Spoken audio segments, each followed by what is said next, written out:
It's fun to map words that are R controlled. That R is just being so bossy, and it just wants to control that vowel before it and make it a growly vowel. It's the bossy-r today.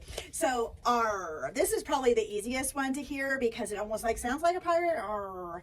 And this one or, it actually is pretty easy to hear sometimes too, but it is tricky because sometimes it actually says like after a W, for example, it'll like world. So there's a couple little tricks to that one, but these two are usually pretty easy to hear in a word. The is made of all of these other sounds too. So this all says like a growly door opening or a chest. I like to do that with my students. And there are fun ways to remember. This is the most common. It is found in all parts of a word. And if you're in doubt, it's probably that one.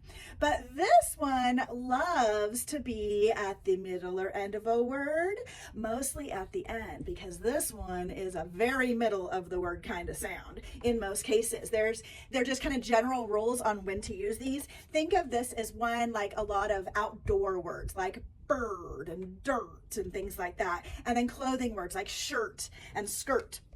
The UR are things that might hurt you, like burn, okay, and that kind of word. So let's see if we can figure out how to map with some of these bossy R's. So here a student brings you this word and they're like, I don't even know how to start. I know that there's a vowel sound here and a vowel sound here, but it just doesn't, it seems like I'm missing something. And I'm like, you are. Is there a consonant LE or a magic E or a bossy R? They're like, oh, there's an R right there. Is there a vowel before it? Yep. So we have to underline both of those because that's one vowel sound. So that is BR for bossy-r.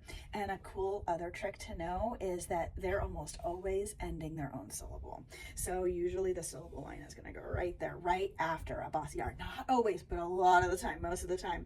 And it does actually work in this case because the G, that's where we would put our syllable line anyhow.